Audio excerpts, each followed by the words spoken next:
Well, I wanted to go to the issue of the difficulty of reporting this. I want to bring in Lance Rosenfeld, the freelance photographer hired by ProPublica to take pictures of BP's Texas City refinery. While on assignment, he was followed by BP security, then detained by local police. He joins us now from Austin, Texas. Lance Rosenfeld, welcome to Democracy Now! Describe what happened to you. Simply put, well, I was hired by ProPublica, like you said, to augment the story that Ryan is speaking of, and I was taking photographs. It was a two-day assignment, so I had various parts to cover, including basically giving a portrait of the town itself. So I had found a decorative Welcome to Texas City sign on a public highway south of town near the refinery, and simply put, I was taking pictures of that sign. I pulled off the shoulder like I would normally do of the public street, walked over to the median, took the pictures, and then walked back to my car. And I was going to go back to my hotel to file the pictures, and I noticed that I was being followed by a security truck. So I needed gas anyway. I didn't feel like letting this guy, follow me to my hotel. So I pulled into the gas station. He continued on. So I thought really nothing of it. Then police pulled in and essentially, blocked me in as if I was going to try to go anywhere, and got out, asked who I was, and they had got reports that I was taking photographs. And I said, yes, I'm a photojournalist. And they said, we need to see your pictures. And I said, well, without a warrant, I don't feel like I need to show you the pictures. And he said, well, you can show them to us now, or we can do this later with Homeland Security.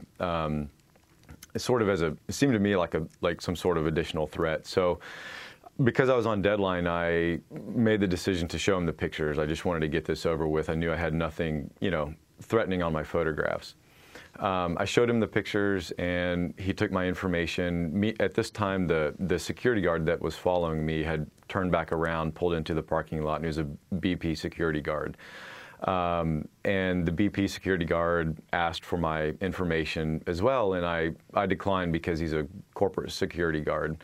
So he turned to the police officer who had just taken my information, including my social security number, and I'm not sure exactly what of the information that the police officer took, what of that he gave to the BP officer, but he gave him whatever he needed. And so I protested. I said I didn't understand, why that was happening. I was never on BP property, and so I asked under what grounds was he able to share my information with a private corporation, and basically I didn't get a straight answer. I just got, well, this is Homeland Security procedure. We can call Homeland Security agent Tom Robinson down here. If you have a problem with it. And I said, well, I'm just trying to understand what legal grounds you have to do this, because I was never on BP property. So he said, well, I'll just call Tom Robinson. So he called Tom Robinson, who at the time I didn't know who he was, of course. I've found out since that he's a local police corporal who is the liaison to the FBI and Homeland Security. So, and he heads the local Joint Terrorism Task Force there in Texas City, and I guess maybe the region. So, but at the time I didn't know who he was. They just referred to him as FBI and Homeland Security. They called Tom Robinson. He actually gave me the phone, which I thought was a little unusual. But my natural reaction was to take the phone. Tom Robinson got on the phone and asked me what my problem was, and I said, well, I'm just trying to understand why this is happening with BP getting my information. He said, you're staying there, don't go anywhere until I get there. And so I gave the phone back to the police officer. He said, you need to stay.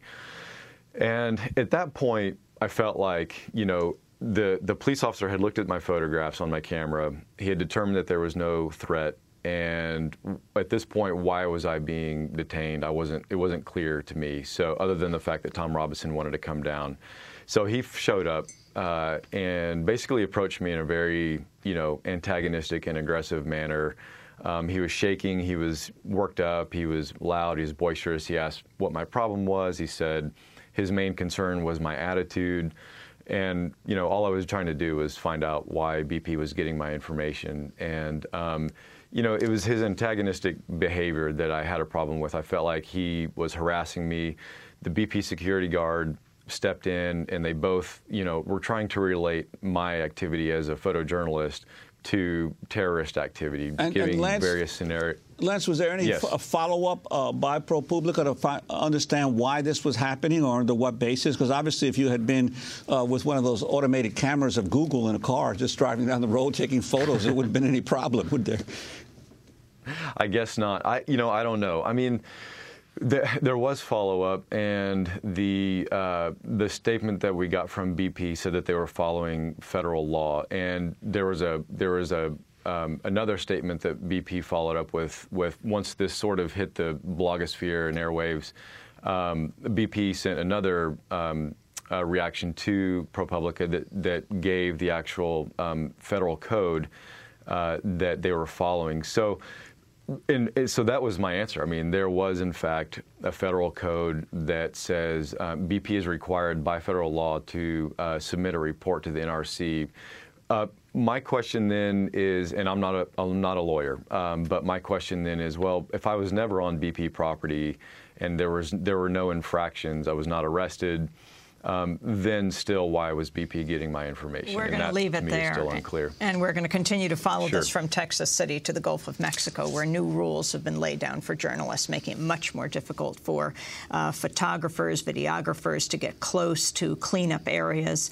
This is an issue we'll continue to cover. Lance Rosenfeld, thanks for joining us. Freelance photographer, was working for ProPublica, and Ryan Knutson for your piece. The latest piece, BP Texas Refinery had huge toxic release just before Gulf blowout. This is Democracy Now! Back in a minute.